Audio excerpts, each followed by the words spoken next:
Bonjour à toutes et à tous. Donc, on va démarrer cette visio FFE, nos rendez-vous du lundi.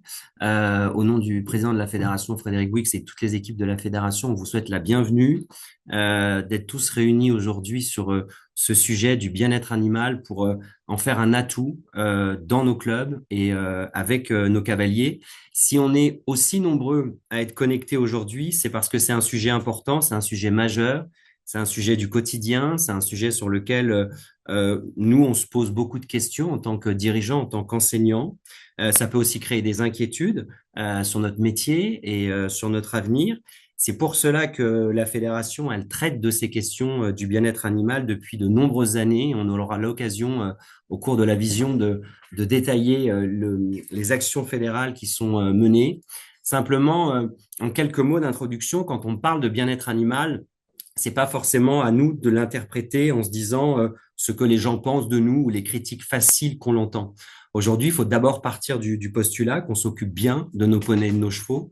On les a jamais aussi bien soignés, tous et toutes présents aujourd'hui, vous le savez, entre notre quotidien, ce qu'on fait dans nos écuries, et puis toutes les prestations de santé qu'on peut avoir entre le maréchal et le vétérinaire, les ostéos et j'en passe. Je ferai pas de parallèle avec l'humain qui a parfois aussi des difficultés d'accès à la santé ou au logement. Mais en tout état de cause, c'est aujourd'hui un enjeu. Il est réel, on a une pression, y compris médiatique, à laquelle répondre, et il faut qu'on s'empare de ces questions, il faut qu'on en parle.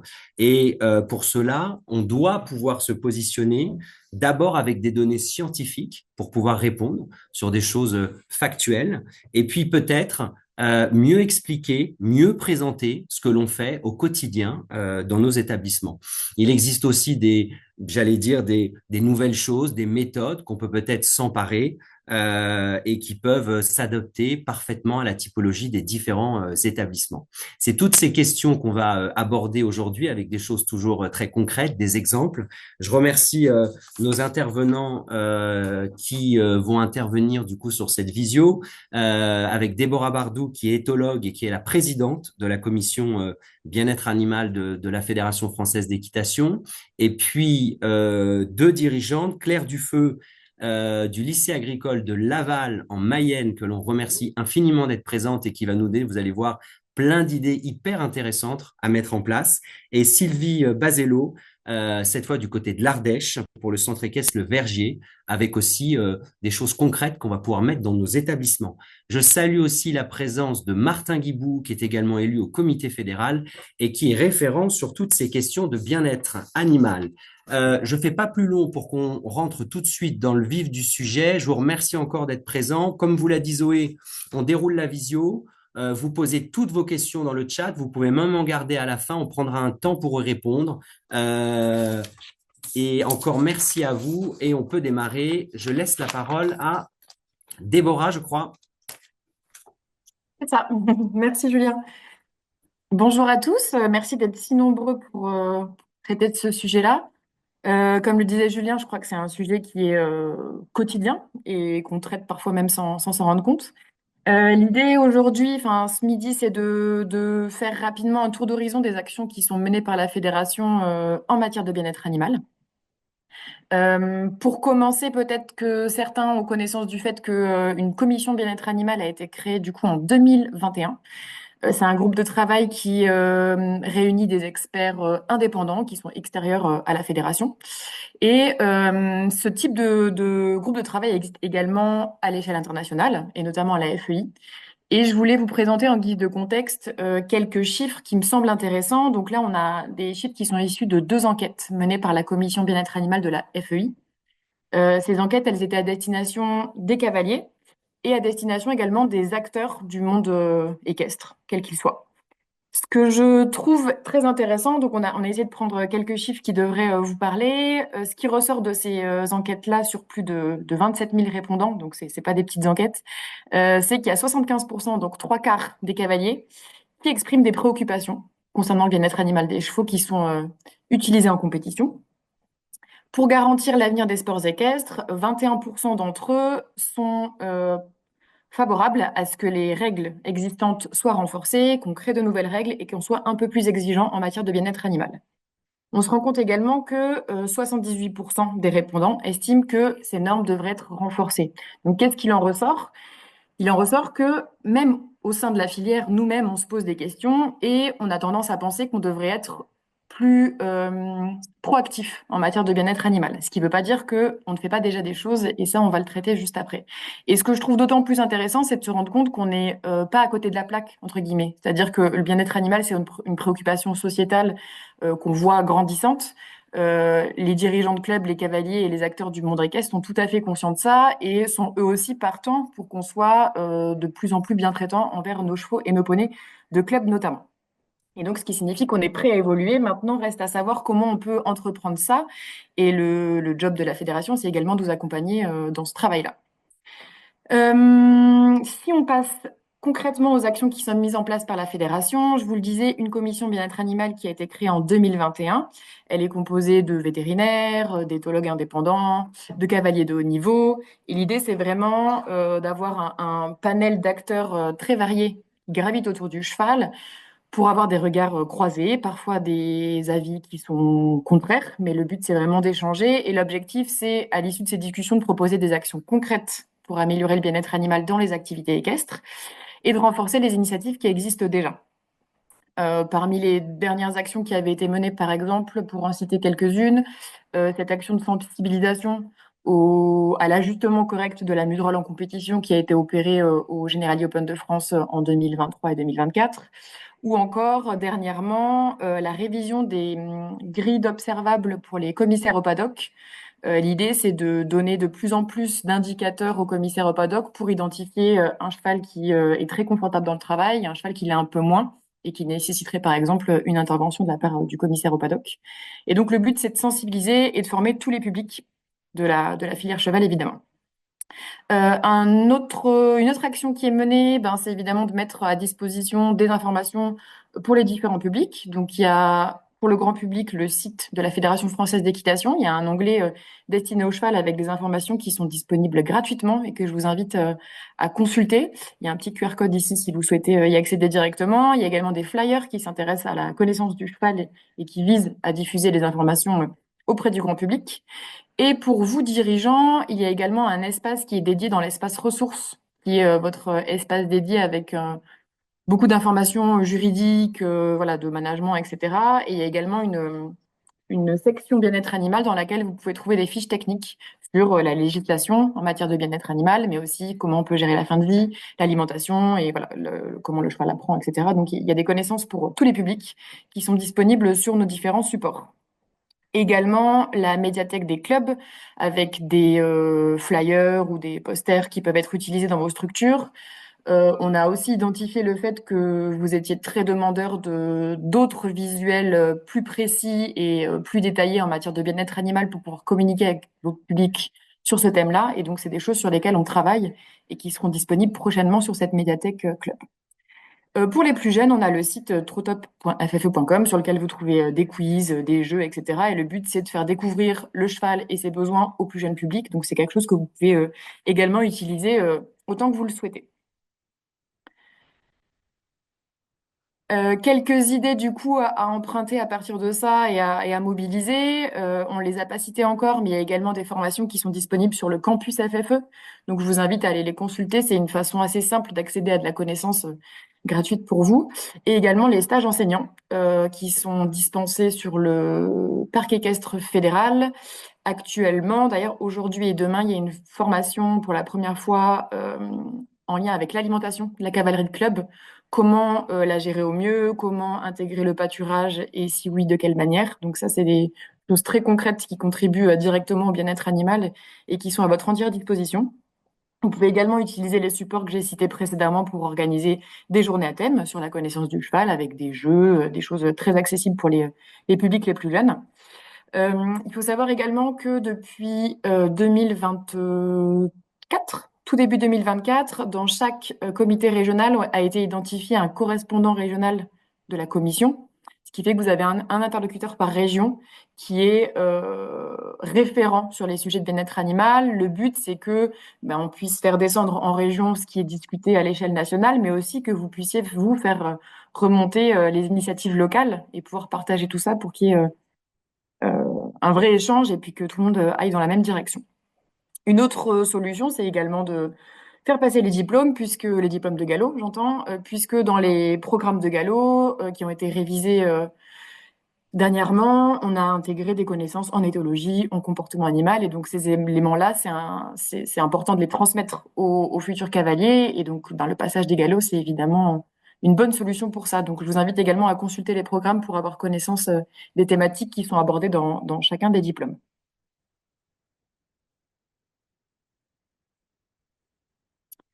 Un autre outil dont vous avez très probablement entendu parler, c'est la fameuse mention bien-être animal.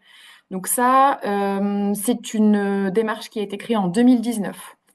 Elle fait suite à la signature de la charte pour le bien-être équin. C'est un engagement de l'ensemble des professionnels de la filière équine, que ce soit les courses, l'élevage, les équidés de travail, etc. En 2016, l'ensemble des sociopros se sont mis d'accord pour promouvoir des bonnes pratiques en matière de bien-être équin. Et le choix de la FFE, pour rendre ça beaucoup plus concret, ça a été de créer la mention bien-être animal. C'est une démarche volontaire, donc au même titre que les labels qualité. Et on parle de mention et pas de label parce qu'elle est réservée aux clubs déjà labellisés, c'est-à-dire que c'est des clubs déjà engagés dans la démarche qualité. Comment elle prend forme? L'idée, c'est que un auditeur, on y reviendra juste après, un auditeur de la FFE se rend sur place à votre demande et évalue la structure sur la base de 16 critères qui sont répartis en 6 thématiques. On va avoir les démarches sanitaires euh, qui sont obligatoires et qui doivent forcément être réalisées. Tout ce qui est trait à la gestion de la cavalerie, à son état sanitaire, son alimentation, son hébergement et ensuite le comportement des animaux. L'objectif, il est lequel? Il est de faire en sorte que l'ensemble des clubs aillent dans la même direction. Donc, elle a été créée en 2019 avec un cahier des charges qui était assez accessible. C'était un choix. L'idée, c'était vraiment de faire prendre conscience aux dirigeants que le bien-être, c'est pas quelque chose de sorcier, forcément, et que il y a déjà beaucoup de structures dans lesquelles énormément de choses sont faites. Donc ça, faut en avoir conscience. Donc, le premier objectif, c'est identifier ses points forts pour après savoir communiquer dessus et identifier les axes d'amélioration, les points sur lesquels on peut peut-être mener quelques aménagements pour avoir un bien-être qui est encore plus présent, on va dire. Cette mention créée en 2019, elle a été révisée en 2023, donc on a rehaussé le niveau d'exigence. Et le but, c'est de manière graduelle, tous les 3, 4 ans, de rehausser le niveau d'exigence pour que tous les clubs, de manière très progressive, puissent améliorer leur structure. Et vous verrez avec les exemples d'après que améliorer une structure, c'est pas tout raser et recommencer. Bien loin de là. Très souvent, avec l'existant, on peut déjà faire beaucoup de choses pour améliorer le confort de la cavalerie. Pour vous donner quelques exemples sur les points qui sont pris en compte et qui sont essentiels, on a l'accès et la qualité des interactions sociales entre les chevaux, puisque c'est un animal qui est social, grégaire, qui a besoin d'interactions quotidiennes. Et donc, la nature des interactions que le cheval ou le poney peut avoir est évidemment prise en compte. Et le fait de prendre en compte les affinités dans la gestion des groupes est également un critère très important. On va également avoir la notion de suivi de l'activité du travail, c'est-à-dire l'utilisation d'outils objectifs pour quantifier en quelque sorte, mais surtout porter une attention vraiment particulière à la répartition de l'activité et essayer de faire en sorte que, autant que possible, les chevaux, les poneys bénéficient de temps de repos de manière assez uniforme sur la semaine, par exemple, ou pour le mois, selon la manière dont on réfléchit. Mais l'idée, c'est voilà, d'avoir une quantification de l'intensité et de la répartition de l'activité pour prendre en compte le temps de repos de la manière la plus efficace possible. Un autre critère très important, ça va être l'attitude des poneys et des chevaux à l'égard de l'homme. Quelle est spontanément l'attitude de l'animal? Est-ce qu'il a une attitude positive qui recherche le contact ou au contraire, est-ce qu'on va observer sur la majorité de la cavalerie des chevaux qui sont plutôt en retrait et qui évitent le contact avec l'humain, ce qui donne évidemment un renseignement assez important sur la façon dont ils représentent les interactions avec l'homme. Donc là, on a pris 3 exemples. Évidemment, ben, il y en a beaucoup plus puisqu'il y a 16 critères. On met évidemment l'accent énormément sur ce fameux principe des 3 F qui peut-être vous parle, ce concept qui, selon lequel le bien-être animal repose sur 3 piliers.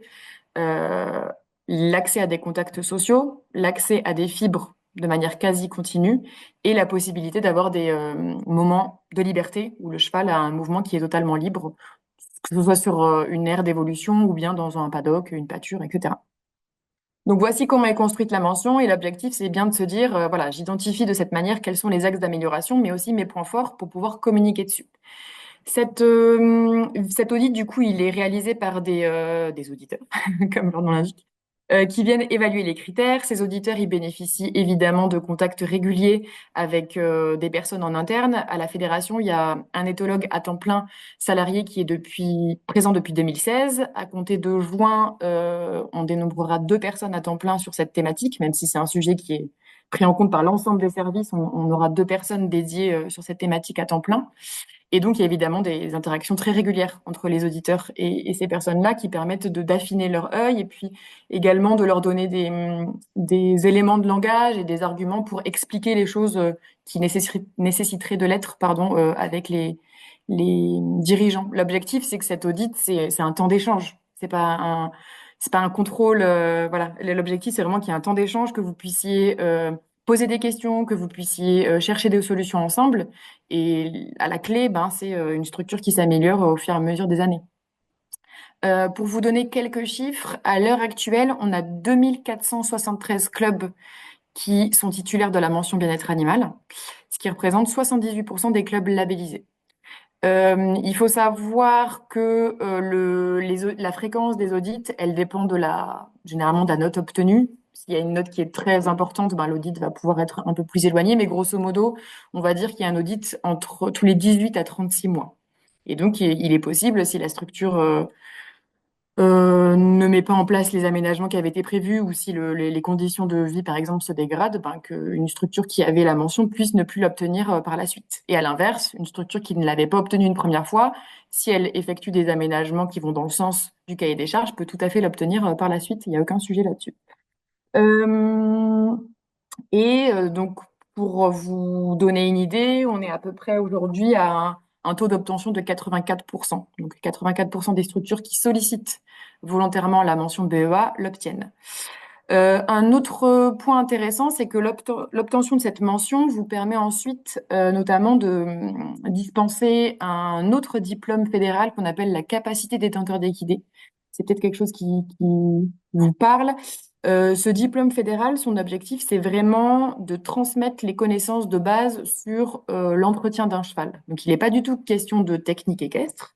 L'objectif, c'est vraiment de transmettre à quelqu'un qui potentiellement se projetterait sur l'achat d'un cheval ou autre, lui donner l'ensemble des informations sur les besoins fondamentaux du cheval, comment on gère un cheval un quotidien, euh, de manière très basique, par exemple, comment on charge un cheval en sécurité dans un camion ou dans un van, comment on va le chercher dans un pré où il est avec des congénères en respectant les règles de sécurité. Donc, c'est vraiment transmettre vos pratiques du quotidien qui, pour vous, peut-être semblent simples, mais qui ne sont pas pour le commun des mortels. Et c'est un chouette outil parce que ça permet aussi de faire entrer dans vos structures des personnes qui seraient extérieures au système fédéral aujourd'hui. Et ça permet aussi de faire des journées qui sont un peu plus cool en matière d'effort, par exemple, pour votre cavalerie. C'est des journées qui sont beaucoup plus soft puisque c'est simplement de la manipulation et des soins. On peut passer à la suivante. Et donc oui, pour faire un petit clin d'œil à ce que disait Julien en introduction, très souvent quand on parle de bien-être animal, ce qui vient rapidement après, c'est oui, d'accord, et le bien-être humain. Je pense que la question se pose même pas puisque le bien-être animal, il peut pas être traité seul, ça marche pas.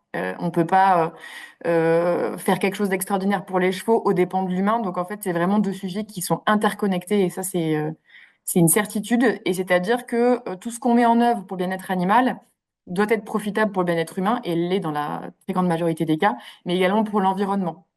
Donc tout ce qu'on va mettre en place pour favoriser le bien-être des animaux vont être des atouts pour la gestion de l'humain et donc va notamment alléger la charge de travail, etc. Donc c'est vraiment un sujet qu'il faut prendre de manière globale, pas isoler le bien-être animal. Et c'est pas du tout un sujet qu'on peut prendre seul.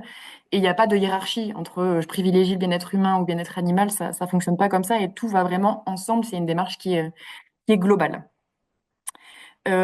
Pour terminer, on a beaucoup parlé des conditions d'hébergement de la cavalerie, puisque c'est sur cet aspect-là que porte la mention bien-être animal, les conditions de vie des poneys et des chevaux. Pour autant, la qualité de la pratique équestre, c'est évidemment un facteur hyper important du bien-être animal. Si vous avez des poneys et des chevaux qui sont hébergés dans des conditions idéales, mais qui, dès lors qu'ils sont en activité, ont des interactions très négatives avec l'humain, le bien-être animal ne sera pas assuré. Donc l'un ne va pas sans l'autre. Et pour ce qui est du bien-être du cheval au travail, en activité, la fédération, elle finance via son fonds de dotation Equiaction un projet de recherche scientifique depuis maintenant 3 ans qui s'appelle Happy Athlete. Donc c'est un projet qui est mené par Roman Philippon sous la direction de Léa Lansade, donc INRAE, IFCE, SNRS. Et l'objectif, c'est d'étudier le bien-être du cheval. En l'occurrence, là, c'était de haut niveau, mais en tout cas de compétition, et de mettre en évidence des indicateurs de bien-être du cheval en compétition. Aujourd'hui, d'un point de vue scientifique, on est plutôt très à même d'identifier les indicateurs de mal-être. On a beaucoup d'éléments pour identifier un cheval qui est dans l'inconfort au travail. Ce dont on manque un petit peu aujourd'hui, c'est des indicateurs de bien-être. Et donc, c'est l'objectif de ce projet de recherche, c'est d'identifier des indicateurs de bien-être du cheval au travail. Comment on peut euh, affirmer que le cheval est bien en activité, et c'est en ça que ce projet est hyper intéressant.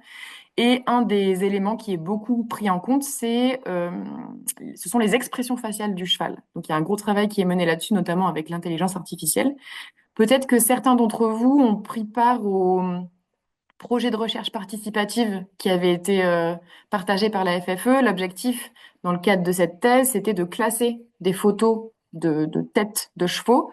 Vous deviez dire si, selon vous, c'était plutôt une émotion positive, une émotion négative, de haute ou de basse intensité. Et donc, les résultats de cette étude sont sortis. Et ce qui est très intéressant, c'est qu'on se rend compte que nous, les humains, on semble plutôt forts pour identifier un cheval qui est dans une émotion positive de basse intensité. Ça veut dire dans le confort, détendu. Ça, on sait très bien l'identifier. On est également très fort pour identifier un cheval dans une émotion négative de forte intensité. Donc, un cheval qui est en colère, par exemple, et qui est vraiment pas bien.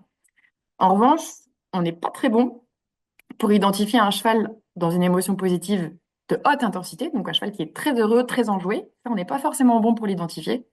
Et à l'inverse, on n'est pas bon non plus pour identifier un cheval dans une émotion négative de basse intensité, un inconfort vraiment latent, chronique, quelque chose de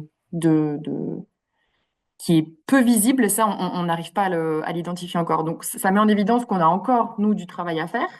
Et ce qui est intéressant, c'est que ces résultats-là, ce sont les mêmes pour des personnes qui ne connaissent pas les chevaux et qui les fréquentent très peu, que pour des professionnels du monde du cheval qui voient des chevaux au quotidien. Donc, ça veut dire que même nous, professionnels, on a encore à se former et à aiguiser notre œil pour être capable de reconnaître l'entièreté des émotions exprimées par les chevaux. Donc voilà, ce travail de thèse, c'est un peu la continuité. On a beaucoup traité avec les outils précédents des conditions de travail, des conditions pardon d'hébergement de la cavalerie. L'objectif, c'est de glisser aussi et de s'intéresser beaucoup au bien-être du cheval au travail, puisque les deux sont indissociables. Normalement, j'en ai fini, si je dis pas de bêtises. Je vais laisser la parole à Claire Dufeu, puisque l'objectif, c'est vraiment de vous donner des exemples concrets de ce qui peut se faire sans s'arracher les cheveux de trop dans une structure, de prendre des idées à droite à gauche. Et l'objectif, il est vraiment là, c'est qu'il y ait de l'échange. Et donc, Claire Dufeu va vous présenter les aménagements qu'elle a mis en place dans sa structure, donc dans son centre de formation et les changements qu'elle a vus s'opérer à la suite de ces aménagements-là. Je vous remercie et je me tiens disponible pour les questions en fin de vidéo. Bonjour, Claire Dufeu, directrice de l'atelier hippique de la Campus Laval. Donc, nous, on a mis en place un nouveau système d'hébergement de nos chevaux. On a 28 chevaux d'instruction depuis plus de 5 ans maintenant. Alors, jusqu'en 2017, on avait un fonctionnement complètement classique hein, avec des chevaux qui vivaient exclusivement au box qui étaient travaillés dans la journée. Nous, on a un fonctionnement où les chevaux sont utilisés pour l'instruction, pour la formation du lundi au vendredi et samedi, dimanche, sauf compétition ou autre, ils n'ont pas d'activité. Donc jusqu'en 2000, de 2000 à 2017, ils étaient sortis au paddock uniquement les jours où ils ne travaillaient pas, donc les jours de week-end ou pendant les congés scolaires. Et sinon, c'était un fonctionnement très, très classique. On était déjà très content de ce système-là dans les années 2000 parce qu'on se disait, bon, nos chevaux restent jamais au box, ils sortent quotidiennement. On trouvait que les emmener au paddock tous les week-ends, c'était déjà très bien pour leur bien-être. On avait l'impression que c'était déjà une très, très bonne chose. Ça l'était, mais bon, on se rendait pas compte que c'était pas suffisant. Euh, le problème de ce système-là, c'est que quand on devait sortir les chevaux, c'est-à-dire le week-end, ça nous prenait énormément de temps en trajet euh, des écuries jusqu'au paddock. On divisait notre groupe par quatre, donc ça faisait des groupes de 6 à 8 chevaux, quatre paddocks, dont des paddocks qui sont à près de 500 mètres. Donc on voyait sur la petite photo, on les emmenait souvent par quatre, voire par six. On avait des chevaux sympas, mais malgré tout, lors des trajets, il suffisait quelquefois de peu de choses pour qu'ils explosent. Donc, on était dans des conditions de sécurité qui n'étaient vraiment pas bonnes. En plus, ça prenait vraiment beaucoup, beaucoup de temps. On est une petite structure, donc on n'est que trois à travailler. Donc pour réussir à respecter le temps du travail, les temps de repos, c'était un casse-tête pas possible. On avait de temps en temps des élèves en stage, d'autres personnes qui venaient nous aider, mais c'était un système qui était vraiment pas satisfaisant. Donc, vraiment, beaucoup de soucis de sécurité, beaucoup de temps perdu, sans compter qu'il fallait mettre du foin dans les box, faire les box pendant les vacances, alors que les chevaux, ils passaient du temps, mais pour rien faire. Et puis, très important également, en troisième élément, eh ben, nous qui pensions que nos chevaux allaient bien, les éthologues avec lesquels nous travaillons depuis 2007 nous ont dit, ben non, les chevaux qui vous explosent dans les mains comme ça, ou qui partent comme des fous au moment où vous les mettez au paddock, c'est pas un signe de gaieté, contrairement à ce qu'on croyait, mais plutôt un signe de pression à évacuer. Donc ça a été pour nous un, un déclencheur aussi pour nous faire changer nos habitudes. Donc, on est parti d'ailleurs des 3 F dont parlait Déborah tout à l'heure. Donc, sortie quotidienne avec des chevaux qui puissent avoir des rapports sociaux, foin à volonté, fourrage à volonté, et puis liberté, travail en liberté possibilité aux chevaux d'être complètement libres. Donc on est parti de ces 3 F et puis on s'est dit comment on peut aménager notre écurie pour répondre à ces 3 F et puis résoudre évidemment nos gros problèmes, nos trois gros problèmes d'organisation. Donc on a fait petit à petit, en suivant les conseils des éthologues, en particulier Martine Osberger, à l'époque, qui nous a beaucoup secondé. Donc on a procédé vraiment doucement parce que on était plein de mauvaises croyances. On avait peur de changer nos habitudes. On avait peur que les chevaux se blessent. Parce que Martine, dès le départ, nous a dit, bah, il suffit d'ouvrir vos box. Parce que nous, notre première réflexion, c'était de se dire, on va construire des abris dans nos paddocks. On n'a que 2 petits hectares de paddock. Et on s'est rendu compte que déjà ça coûtait beaucoup d'argent, on n'avait pas d'argent, on n'avait pas de financement. Et puis on a un terrain très argileux, donc on se disait ben, les chevaux, si on fait des paddocks, il va falloir aussi refaire les sols. Si on fait des abris, il va falloir faire des sols. Donc bon, on voyait pas ça bien. Martine nous a dit, bah, ouvrez vos portes et puis voilà, laissez vos chevaux aller venir. On a la chance d'avoir une belle écurie avec des grands couloirs qui peuvent servir d'abri, en plus des box. Mais on avait plein de craintes. Alors la première crainte, et tout le monde peut bien l'imaginer, on avait peur que les chevaux partent trop au galop. On a un sol qui est très glissant. On s'est dit, ils vont glisser, ils vont tomber les premières fois. Alors ça nous faisait très très peur. Et puis on se disait après, une fois qu'ils auront compris le système, en imaginant qu'ils restent calmes, et quand ils reviendront dans les box, si tous les box sont ouverts, ils vont rentrer à deux ou voire trois dans les box, ils vont se coincer, ils vont se taper. Voilà tout ce qu'on imaginait. Et en fait, à part oui les deux premiers jours où les chevaux sont partis vite. Ils ont très vite fait attention et depuis qu'on a ce système-là, en fait, jamais, jamais, jamais les chevaux ne se sont coincés ou blessés dans les box. Alors souvent on les retrouve à deux, voire trois dans les box, mais voilà, bah, celui qui est pas le bienvenu, il finit par trouver la porte de sortie. Il suffit de les laisser faire. Et les chevaux communiquent vraiment par signes, mais ne sont pas agressifs réellement les uns avec les autres. Donc ça, c'est vraiment une belle surprise pour nous. On a eu quasiment que de très belles surprises avec ce nouveau fonctionnement, hein, de toute façon.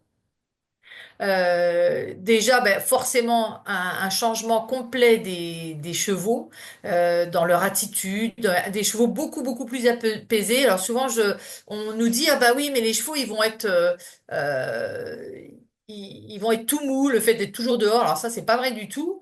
Les chevaux qui manquent un petit peu de sang, hein, je dis toujours nos gros patapoufs d'avant, ben, sont restés des gros patapoufs. Et puis par contre, ceux qui ont du sang, ben, ils ont toujours du sang. Par contre, ce que ça enlève, le fait d'être comme ça en liberté dès qu'on le peut, et ben ça fait des chevaux qui sont beaucoup plus sereins, ça enlève les tensions. On passe beaucoup plus de temps à observer nos chevaux. Alors ça, c'est un vrai plus aussi. On se rend compte qu'avec ce système, on a des chevaux qui ont dont la personnalité s'est développée et puis qui ont gagné beaucoup en autonomie. Et puis on a l'impression que les chevaux cherchent plus à communiquer avec nous. Alors nous, peut-être que comme on est plus à les observer, on comprend mieux ce qu'ils veulent nous dire.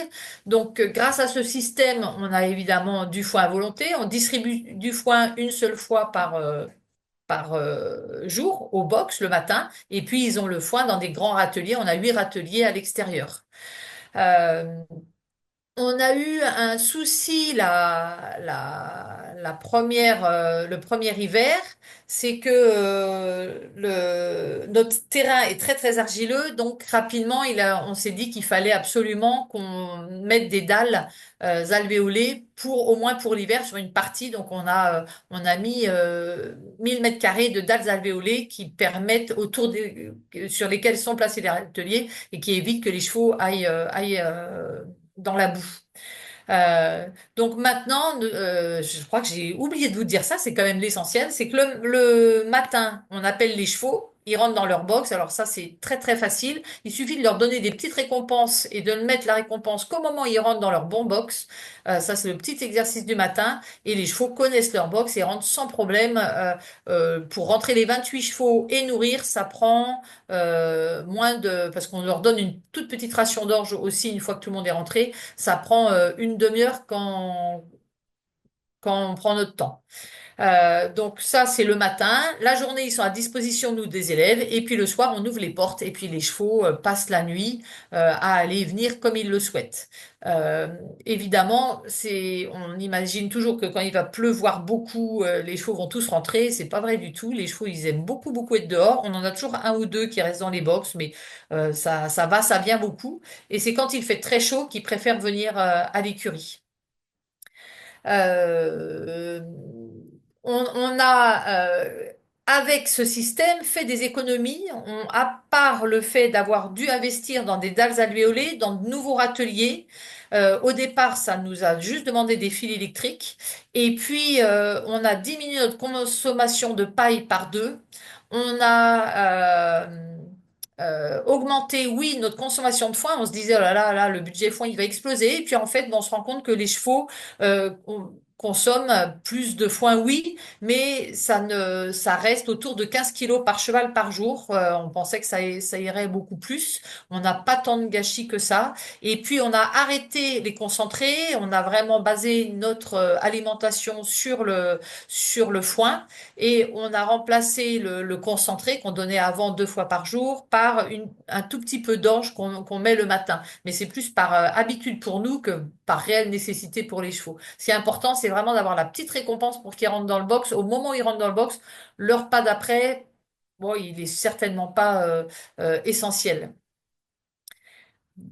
Voilà pour les points positifs, mais il y a des points positifs. Il y a forcément des points qui sont qu'on n'imaginait pas forcément au départ, à part ce problème de dalles alvéolées indispensables, sauf si on bénéficie d'un terrain sableux. Mais nous, on a un terrain argileux, de la gale de boue le premier hiver, donc on a ces 1000 mètres carrés de dalles alvéolées, en plus des surfaces goudronnées et de l'écurie. Ça leur laisse quand même pas mal d'espace et on sent que les chevaux, ce qu'ils veulent, eux, c'est être en groupe. Donc si on ne permet pas l'accès en plein hiver à la partie en herbe, on n'a pas l'impression que ça les dérange beaucoup, surtout que on a ajouté une petite zone de sable qu'on appelle la zone de roulage où les chevaux vont alors c'est drôle hein, parce que c'est pas une grosse zone et puis les chevaux ben, ils font un petit peu la queue le soir l'hiver et puis ils se roulent les uns après les autres dans cette zone de roulage. Le point vraiment dont il faut bien qu'il faut bien avoir à l'esprit, c'est les crottins. Il faut ramasser les crottins. Le premier hiver, on a ramassé les crottins à la pelle et à la brouette. Alors ça, on avait l'impression d'y passer beaucoup, beaucoup de temps. Hein. C'était au moins le week-end quand on était tout seul, c'était au moins 2 heures le matin, 1 heure le soir. Donc on a rapidement investi dans une balayeuse derrière le tracteur. Il y a tellement d'écuries maintenant, soit écuries actives, soit écuries comme la nôtre, qui laissent un accès extérieur.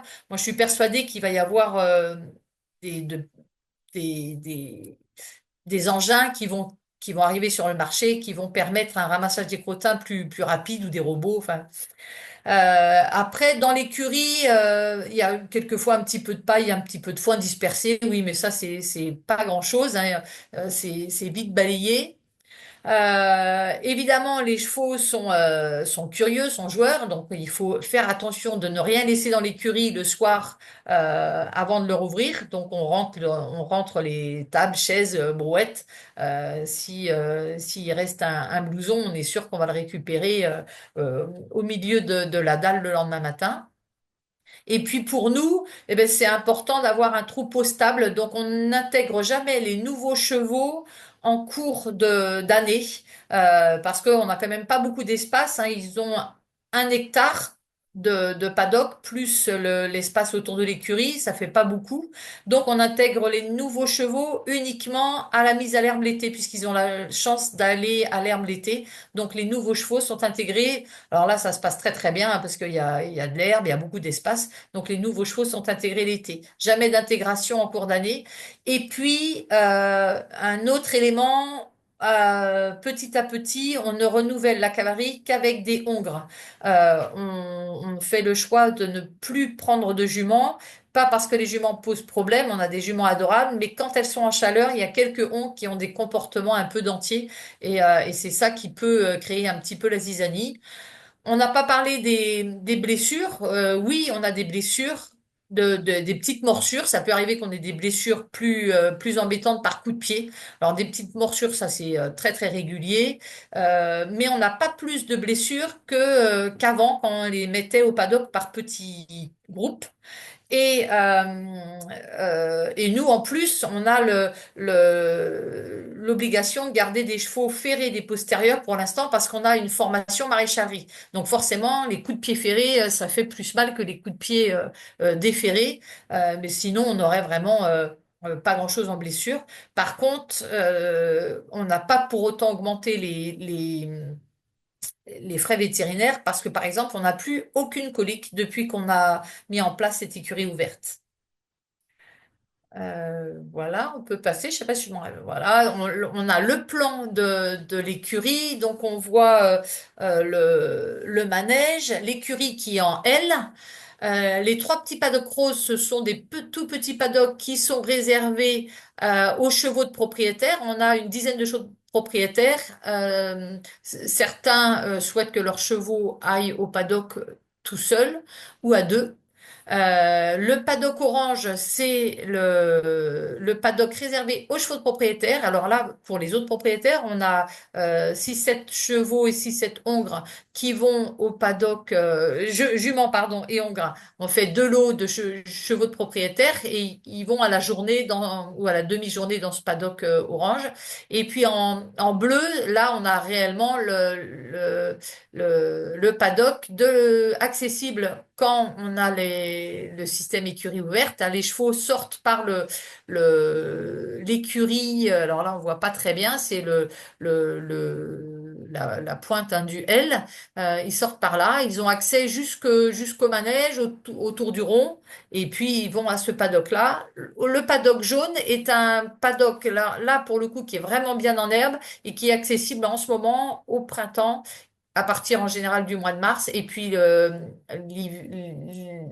à l'automne ouais, jusqu'à la Toussaint, jusqu'aux vacances de la Toussaint. Après, c'est trop boueux et on ferme l'accès à ce paddock-là. Donc, en total d'investissement, hein, c'est un petit calcul de la FFE, hein, on arrive effectivement sans doute autour de 35 000 euros. L'investissement plus lourd, ça a été les dalles alvéolées. On en a eu pour environ 20 000 euros à l'époque, plus les râteliers à foin, plus bah, tout ce qui est petits aménagements. Mais on a fait ça petit à petit, la balayeuse, bien sûr. Euh, mais franchement, ça fait pas un investissement très très important par rapport à tous les bénéfices qu'on a pu retirer de ce système-là. Voilà, je sais pas combien de temps j'ai mis, si je reste disponible pour les questions.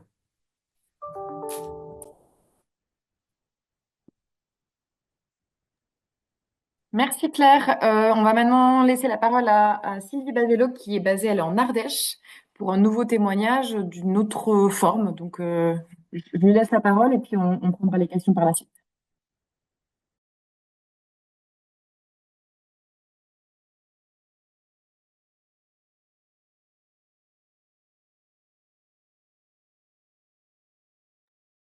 Alors je ne vois pas Sylvie. Sylvie, vous avez votre micro qui est coupé.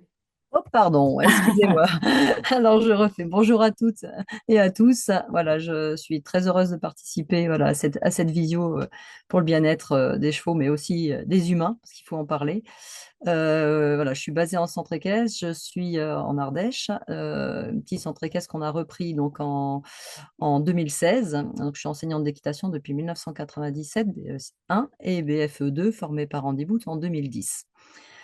Quand on a repris voilà, les installations, donc nos chevaux et poneys vivaient déjà dehors. C'est une petite structure, hein, au milieu d'un village, pourrait-on dire. Et la première chose qui m'avait attirée, c'est justement parce que les chevaux vivaient dehors.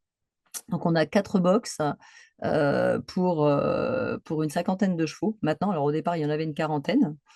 La structure, il y avait une quarantaine de cavaliers et progressivement, donc les conditions évidemment de vie étaient idéales pour les chevaux en groupe et les poneys. On avait un groupe de poneys et un groupe de chevaux et des chevaux de propriétaires. Chevaux de propriétaires, mais il y en a un actuellement au box hein, qui rentre la nuit simplement au box et qui est dehors la journée. Et les chevaux de propriétaires autres sont des chevaux qui sont en groupe de 2 ou 3 chevaux maximum. Progressivement, évidemment, dans les interactions, les déplacements, comme le disait Claire, il fallait du temps. Donc, progressivement, on a aménagé en fait la structure en deux zones, une zone d'été et une zone d'hiver. Mais toujours voilà, les chevaux toujours en liberté, mais dans des paddocks plutôt hiver, justement pour sauvegarder les prairies et avec des zones de préparation autour du manège, donc sur une zone de à peu près 5000 mètres carrés. On a 3 paddocks principaux où viennent les chevaux de club au moment des cours, donc on les rentre en liberté, en main et en liberté, parce que ils se suivent, et ensuite on les met là à disposition près du manège, en fait, les zones d'hiver. Et on a créé une deuxième zone l'été. Donc, on est issu donc en Ardèche sur deux plateaux. Donc, à 500 mètres, on a la carrière.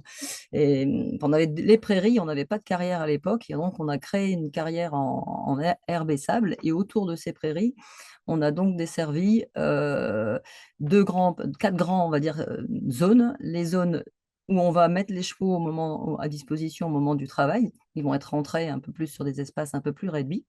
Et les zones du coup des pâtures où là on a mis des zones aussi de travail puisqu'on a un espace montagne trail, un espace de cross et la carrière qui est au milieu. Donc ce qui nous donne vraiment maintenant, j'ai envie de dire une facilité pour nous aussi humains de gérer les cours puisque du coup bah, où on fait venir nos cavaliers sur la zone de la carrière avec des petits messages simplement au bord de la route, zone carrière ou zone manège. Et du coup, ben, voilà, c'est vraiment fonctionnel en fait et avec un maximum en fait au niveau troupeau, au niveau bien-être, que ce soit humain et câble, pour nous vraiment, vraiment top. Donc les chevaux sont nourris au foin à volonté tout le temps. On a peu d'herbe en Ardèche. Alors là, il pleut cette année, on a de la chance, on en a beaucoup plus, mais ça peut nous arriver d'être au foin 8 à 10 mois par an. Donc, c'est évidemment notre plus grosse charge. Voilà, je fais des copros 2 fois par an sur mes troupeaux de chevaux pour vérifier évidemment au niveau vermifuge. Donc, ça nous a permis de diminuer le nombre de vermifugations et forcément le coût aussi, puisque en faisant ça par groupe et en faisant ces contrôles, bah, ça nous a amené à gérer ça correctement et de mieux en mieux. Ils ont quasiment pas de grains, un peu de récompense quand ils rentrent et deux ou trois chevaux de compétition, mais sinon, voilà, ils n'ont pas de grains. Et évidemment, on gère donc sur les photos là tout à l'heure, vous avez les jeunes et vous avez le troupeau et vous avez aussi notre doyen qui a une trentaine d'années, là, qui s'appelle Petit Tonnerre, qui est toujours là. On essaye de faire on va dire une tournante avec quelques prairies qui sont aussi, on a une vingtaine d'hectares, mais plutôt de bois et prairies mélangées qui sont dissimulés un peu partout dans un rayon de 10 km en fait d'ici, où on déplace les chevaux. Les retraités vont servir pour les plus jeunes, les jeunes chevaux ou jeunes poneys qui vont arriver au travail, aussi les pré-retraités ou les futurs retraités en leur donnant des moments de repos qui nous permettent progressivement de les placer. Mais aussi au niveau des aides, c'est vrai qu'on a l'aide de la PAC qui nous aide beaucoup aussi au niveau élevage et voilà, au niveau structurel. Donc c'est un ensemble de choses qui fait que ça tourne pas mal et qu'on est très content maintenant de l'évolution. Voilà pour ce qui est la partie mode de vie des chevaux. Voilà, voilà.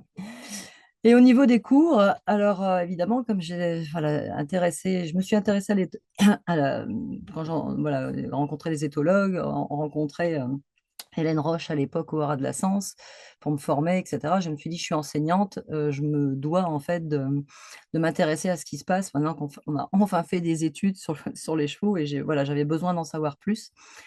Donc je me suis formée à l'équitation éthologique parce que voilà, on commençait à parler un peu justement des modes d'apprentissage, des besoins des chevaux et tout ça.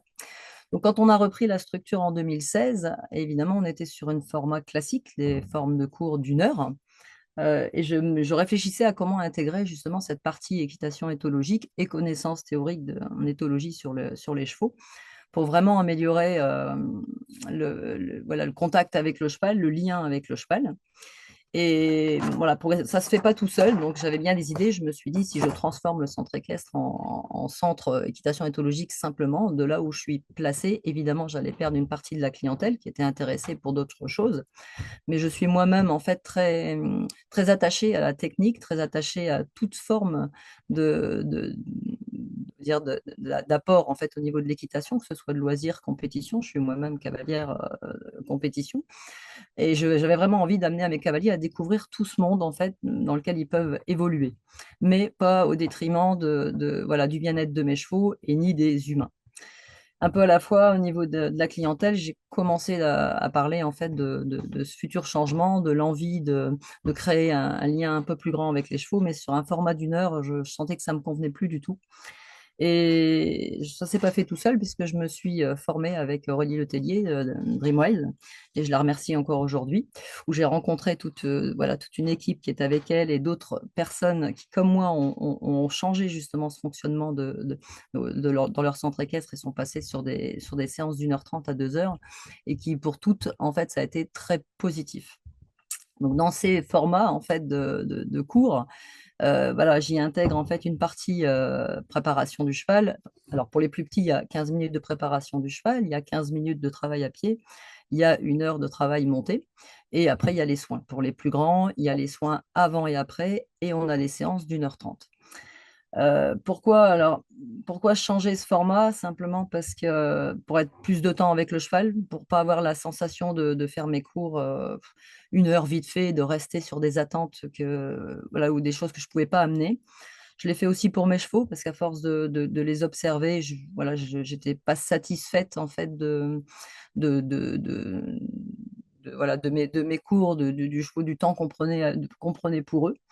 Et donc, j'ai d'abord commencé en fait à faire un essai en fait avec des adultes, avec des cours adultes. Je me suis dit, tiens, je vais commencer avec eux sur 1 h 30. Et là, ça a été la révélation parce que tout a changé. L'ambiance a changé dans les cours, que ce soit avec les cavaliers.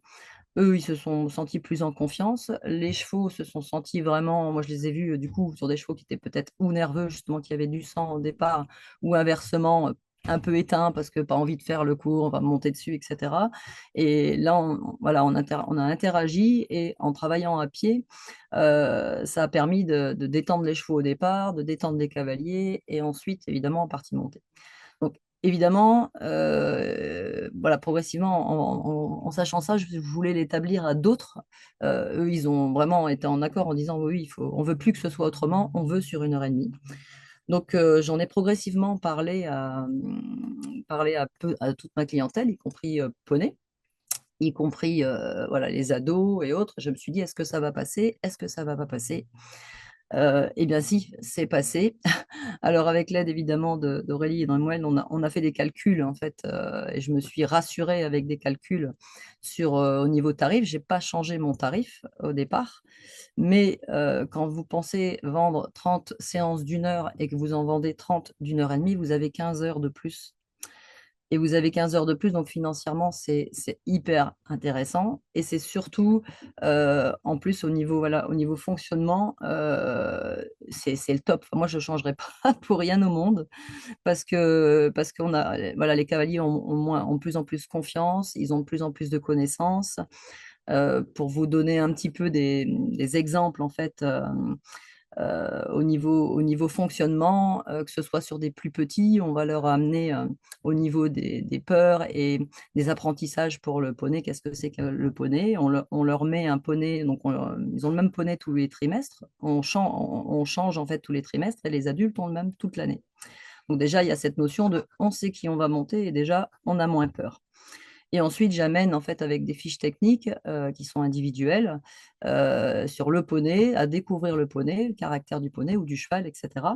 Voir quels sont les objectifs à atteindre. Et je fais découvrir par le moyen de fiches techniques, et en me servant aussi en parallèle des points de galop de la FFE. J'ai fait un mélange en fait entre les points de travail à pied, de connaissances théoriques et de techniques, où on va amener en fait à visualiser en fait à pied l'exercice pour le faire ensuite monter. Donc il y a un tas de fiches techniques possibles et inimaginables. Voilà, c'est vraiment ouvert, et voilà, il faut vraiment, enfin voilà, j'envisage tout le monde à faire, voilà, à le faire. C'est possible en fait de le faire, et ça change beaucoup de choses. Donc voilà un petit peu ce que je peux dire un peu dans la gestion. Évidemment, du coup, ça prend en compte le mode d'apprentissage du poney, la mise en compte du cheval lui-même et du poney, notamment sur les problèmes que les enfants peuvent rencontrer, sur justement des difficultés. Le cheval est plus grégaire, le poney est plus grégaire. Donc, je les mets en situation, je leur explique que, eh oui, c'est pas eux qui n'arrivent pas, voilà, à faire les choses, mais juste à ce moment-là, dans cette situation-là, le poney ou le cheval ne veut pas le faire, ou le fait moins bien parce il est plus avec les autres. Donc, voilà, ça me permet d'interagir et vraiment de leur apprendre que le cheval et le poney, il a lui aussi son propre tempérament, il a des modes d'apprentissage, et qu'il faut pouvoir le rassurer. Et du coup, voilà, j'ai vu une progression de mes élèves, que ce soit à tout niveau d'âge, euh, avec quelques mois de changement, en tout cas pour tout le monde. Ça s'est fait en septembre, ça s'est fait sur 2 ans, mais progressivement. Et voilà, je suis ravie en fait du changement. voilà un peu ce que je peux dire. J'oublie sûrement plein de choses, mais il y aura peut-être des questions par rapport à tout ça. Oui, donc là, on vous retrouvez un peu sur la slide, en effet, les moyens de communiquer. Donc, comment j'ai amené ça? Eh bien, évidemment, j'en ai d'abord parlé tout doucement en disant voilà, que pour le bien-être des chevaux, pour prendre le temps, etc., d'apprendre correctement sur 1 heure, c'était pas pour moi plus suffisant et que j'envisageais de passer les cours sur 1 heure et demie. J'ai pas changé le taux horaire, donc ça m'a permis d'appliquer aux parents en disant que le taux horaire était le même, mais certes, ça faisait un effort de 15 séances de plus. Donc en alternative, j'ai proposé pour les plus jeunes et ceux dont les enfants ne venaient pas l'hiver de prendre des forfaits 20 séances, ce qui leur changeait rien, ça leur faisait 30 heures, mais on gardait le format d'1 heure et demie. Donc certains ont d'abord pris financièrement, en tout cas, sont restés sur le forfait de 20 séances. Mais cet hiver, il s'est passé que du coup, en ayant goûté aux séances d'1 heure et demie, les enfants ont tellement, et ados, ceux qui avaient le plus peur notamment, ont tellement évolué que les parents ont décidé de faire l'effort et ça les a changés en fait. Donc voilà, ça a vraiment, vraiment eu des atouts positifs. Les chevaux, voilà, moi j'ai vu le changement sur mes chevaux, ils sont bien dans leur tête. Alors c'est vrai j'ai la chance qu'ils vivent déjà dehors. Je sais que c'est pas facile pour toute structure et je sais que tout le monde essaye en fait de faire au mieux. Mais dans les séances d'1 heure et demie, voilà, c'est aussi possible en fait d'intégrer ça. Et je vois qu'au niveau de la clientèle, c'est même devenu nécessaire et indispensable de montrer en fait qu'on était attentif à leur bien-être, comment ils fonctionnaient, et que c'était vraiment le cheval qu'il fallait prendre en considération et qu'on n'était pas que là pour apprendre à monter. On était aussi apprendre à savoir ce que c'est qu'un cheval ou un poney et en prendre considération. Et pour moi, c'est vraiment indispensable. Voilà, voilà ce que je peux dire par rapport à ce qui a été, voilà, ce qui est mis en pratique et ce qui est mis en place en fait ici au sein du vergier, voilà. Et que j'ai appelé école du cheval et de l'équitation parce que justement, c'est aussi une école du cheval. Voilà. Merci beaucoup Sylvie, merci Claire. On va tout de suite passer aux questions pour rester dans notre timing. Simplement, ça s'est affiché. Vous avez vu notre prochain rendez-vous de nos visio FFE, c'est le lundi 2 juin où on parlera de la rentrée, c'est-à-dire comment anticiper sa rentrée, qu'est-ce qu'il faut déjà mettre en place avant l'été pour préparer sa rentrée de septembre. Le lundi 2 juin, notez-le et on vous renverra bien sûr une communication. Sur les questions. Alors, on va essayer de les répertorier. Il y a eu beaucoup de questions qui montrent en fait toutes les questions qu'on peut se poser sur ces sujets qui sont passionnants.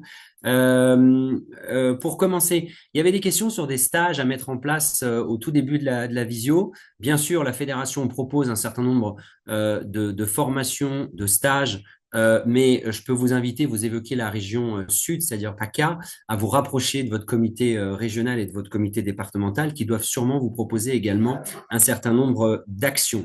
Sur la mention bien-être animal, peut-être Déborah nous refaire un point sur, il y a eu beaucoup de questions sur avoir le label pour pouvoir avoir cette mention. Certains disaient qu'ils n'avaient pas le label, certains disaient qu'ils n'étaient pas affiliés à la fédération. Si on peut se refaire un petit focus là-dessus sur la méthodologie pour pouvoir demander cette mention bien-être animal. Oui, bien sûr. Donc déjà, c'est une démarche qui est réservée aux structures adhérentes à la FFE comme l'ensemble des labels qualité. Ça, c'est un prérequis obligatoire. J'ai vu une question passer sur la différence entre la mention bien-être animal et le label Écuresse, par exemple. Le label Écuresse, c'est une démarche qui est transversale à toute la filière, donc qui s'applique aussi bien aux établissements équestres, poney club, etc., mais aussi aux centres d'entraînement de course, aux élevages, etc. Donc c'est vraiment transversal à toutes les activités. Et c'est pour le label Écuresse un label environnemental et bien-être animal. Donc il y a un cahier des charges qui est assez conséquent en matière de préservation des ressources, bien-être de l'environnement, etc. Donc ce qui est une très bonne chose, mais qui du coup diffère un petit peu de notre sujet. Pour ce qui est des modalités d'obtention, pour solliciter la mention, il faut prendre contact avec le service qualité de la fédération. C'est aujourd'hui, j'ai vu la question passer plusieurs fois, une démarche qui est réservée aux clubs labellisés pour la simple et bonne raison que les auditeurs sont à ce jour assez peu nombreux. Il y a une dizaine de personnes qui se chargent de faire les déplacements sur tout le territoire français. Et donc, en tout cas, quand elle a été créée en 2019, il n'était pas possible de solliciter des déplacements simplement sur cet aspect de bien-être animal. Donc, c'est pour ça qu'on l'a intégré aux autres audits pour les autres labels qualité. Peut-être que c'est un aspect qui pourra évoluer dans le futur, à rediscuter. En tout cas, il a été construit comme ça à l'époque parce que les moyens humains permettaient pas de le faire autrement. Donc, c'est pour ça que c'est une mention supplémentaire au label d'activité. Je ne sais pas si ça répond aux questions. Merci Déborah. Sur une question, mais je crois que tu avais parlé des galops en début de visio sur l'impact pédagogique. Ça avait été une question qui avait été posée sur sûrement comment on en parle également au quotidien avec les cavaliers par rapport à toutes ces questions de bien-être animal. Oui, c'est ça. On a intégré pas mal d'éléments de connaissance du cheval, éthologie, modalités d'apprentissage dans les programmes des galops et dans les guides fédéraux, notamment, qui ont été réédités il y a pas très longtemps. Ça fait partie des actions qu'on a identifiées aussi, d'arriver à peut-être établir des fiches pratiques clés en main qui puissent être à disposition sur la Médiathèque Club, par exemple, avec des idées de séance pour véhiculer certains messages sur le comportement du cheval, ses besoins et la façon dont il apprend, par exemple. Donc voilà, il y a déjà beaucoup d'éléments dans les guides fédéraux, mais on a bien identifié que les professionnels sur le terrain étaient demandeurs d'outils pratico-pratiques à utiliser tels quels, même si on voit qu'il y a beaucoup déjà de structures qui ont créé des outils de toutes pièces et qui sont capables d'utiliser ces connaissances pour les, les, les véhiculer dans des séances avec des formats hyper variés. Donc chacun est très libre de la façon dont il peut les transmettre, mais on a bien identifié le fait que c'était nécessaire pour beaucoup qui manquaient de temps ou parfois qui manquaient d'idées de proposer des séances clés en main sur ces sujets-là. Ça, c'est quelque chose qu'on a identifié et sur lequel on va travailler rapidement. Merci Déborah, je te garde sous la main. Il y avait une question sur comment devenir formateur par rapport au diplôme dont tu parlais de la capacité de détendeur d'équidés. Alors, il y a un cahier des charges. Un des prérequis, c'est d'être titulaire de la mention bien-être animal. Et il y a d'autres exigences qui sont directement citées sur le site de la fédération. Je vous mettrai après, juste après dans le chat, le lien direct pour consulter le cahier des charges. Mais en tout cas, un des prérequis, c'est d'être titulaire de la mention bien-être animal pour pouvoir délivrer ce petit diplôme. Et donc, il y a une demande à faire auprès du service de la formation pour pouvoir être habilité à dispenser cette petite capacité de détenteur d'équidé. Je vous mets le lien tout de suite. Merci Déborah. Pour revenir à Claire, il y avait des questions, mais je pense que tu as répondu. Il y avait une question sur comment on gère les chevaux quand ils ont des besoins spécifiques comme l'asthme, et une deuxième question concernant ta présentation sur les dimensions de ta zone de roulade, mais je crois que tu avais répondu dans le chat. Alors oui, alors la zone de roulage, hein, on l'a mise au bout de notre rond. Donc ça fait en gros 15 mètres. Ça a été un projet d'élève. Ça a coûté vraiment quasi rien. C'est fait 15 mètres sur 5 mètres en gros. Et ça suffit pour que deux chevaux se roulent à la fois, mais en général, ils se roulent un par un. Et puis, pour les chevaux qui ont de l'asthme, alors oui, ça, on en parle avec souvent avec d'autres responsables de centres équestres. On trouve qu'il y a une recrudescence des toux. Euh, alors nous, le système qu'on a mis en place, on a essayé différents traitements sans succès, y compris des traitements contre l'asthme chez les humains. Donc là, pour les chevaux qui toussent de façon chronique, on se rend compte que par temps humide, ils toussent beaucoup moins. Donc on leur mouille le foin au box, on leur met à eux dans des filets et on mouille le foin. On ne le trempe pas, vraiment juste on le dépoussière. Et on a enlevé tous les toits de nos râteliers à foin. Comme ça, quand il pleut, euh, on n'a pas besoin de les mouiller. Là, avec l'hiver qu'on a eu, il n'y a pas eu de souci, on n'a pas eu de foin trop sec. Et puis ben là, on imagine éventuellement humidifier les roues de balleur sur la plateforme des râteliers. Merci C'est les beaucoup seules Claire. solutions. Merci Claire. Sylvie, il y avait des questions qui étaient passées sur lorsque tu évoquais tes séances d'une heure et demie. Oui, Tu as répondu dans la dernière slide. Euh, oui, on est d'accord que tu avais toi maintenu tes tarifs et tu étais allé convaincre tes cavaliers du bien C'est ça. fondé de ton passage sur Voilà, cette nouvelle j'ai méthode. bien expliqué aux cavaliers voilà, mes raisons en fait de changement par rapport à mes valeurs, par rapport à celles des chevaux, et par rapport aussi au fait que bah, ils sont en demande de passage des fois de galop ou en demande d'évolution de leur enfant ou même en tant qu'eux personnellement sur d'autres champs et que c'est pas en 30 heures à l'année, donc un mois par an, qu'on pouvait faire évoluer les choses. Donc je l'ai présenté de cette manière-là en fait aussi parce que c'est important. Merci Sylvie. Une dernière question pour essayer d'avoir tout balayé. Pour Déborah, il y avait une question sur les outils de communication à mettre en place dans les structures que on va peut-être au niveau de la fédération proposer pour qu'on puisse, comme on le disait en introduction, mieux communiquer, mieux présenter un certain nombre de choses que l'on fait dans nos établissements. Oui, c'est l'idée, on est en train de travailler dessus, sur des supports clés en main qu'on puisse afficher directement. On réfléchit aussi à des supports personnalisables où chaque structure puisse mettre en avant ses particularités, puisque l'établissement est différent, on a tous de l'espace disponible différent, mais il y a toujours des stratégies d'adaptation qui existent. Et l'idée, c'est d'encourager les clubs à mettre en avant leurs atouts, ce qui n'est pas toujours évident quand on a la tête dans le guidon un petit peu. Mais voilà, on essaie de travailler sur des supports qui soient personnalisables et où les structures se mettre en avant ce qu'elles font de particulier dans leur établissement. Ça, c'est en cours.